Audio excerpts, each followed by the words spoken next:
যখন ইন্তেকাল হয়ে যায়, আবু বকর সাহাবী সাহাবীরা, আমি আবু বকর আমার ইন্তেকালের পরে খুব ভালো দামি কাপড় দিয়ে কাফনের ব্যবস্থা যেন করো না বাবা, মধ্যম পন্থা কাপড়ের ব্যবস্থা করবে। ও বাবা আবু বকর, তারপরে আমি আবু বকর আমার মাইয়াতটা নিয়ে, আমার লাশটা নিয়ে আল্লাহ নবীর একেবারে রওজা শরীফের পাশে গিয়ে রাখবে, আর আল্লাহ নবীকে জিজ্ঞাসা করবে, আল্লাহ নবীর কাছে জানতে চাইবে, ইয়া রাসূলুল্লাহ ইয়া হাবিবাল্লাহ, আবু বকরের লাশ মোবারকটা এনেছি, ইয়া রাসূলুল্লাহ আপনি যদি অনুমতি দেন, আপনি যদি হুকুম দেন, আপনার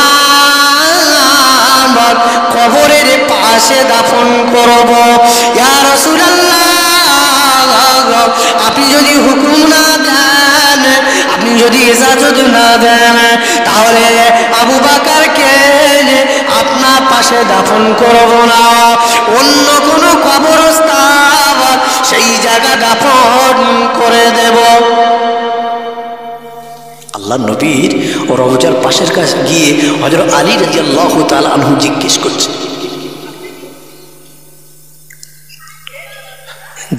একবার জিজ্ঞেস করলেন, দুইবার জিজ্ঞেস করলেন। আবু বকর সিদ্দিক রাদিয়াল্লাহু আনহু বলেছিলেন, ও সাহাবীরা তিনবার জিজ্ঞেস করবে, যদি মদিনার কবর থেকে কোনো আওয়াজ না আসে তাহলে মনে করবে আবু বকর গুনাহ করে ফেলেছে, আবু বকরের প্রতি আল্লাহ নবী নারাজ হয়ে গেছেন, আল্লাহ পাক নারাজ হয়ে গেছেন। ও নবীর সাহাবীরা, আমার নবী যদি ইজাজত না দেন, আমার নবী যদি হুকুম না দেন, অন্য কোন কবরস্থানে দাফন করে দেবে। তিনবার বলার পর কোনো আওয়াজই আসছে না। আলী রাদিয়াল্লাহু তাআলা আনহু ভাবলেন হয়তো ওমর আবু বকর সিদ্দিক রাদিয়াল্লাহু তাআলা আনহুর উপরে আল্লাহ পাক নারাজ হয়ে গেছে।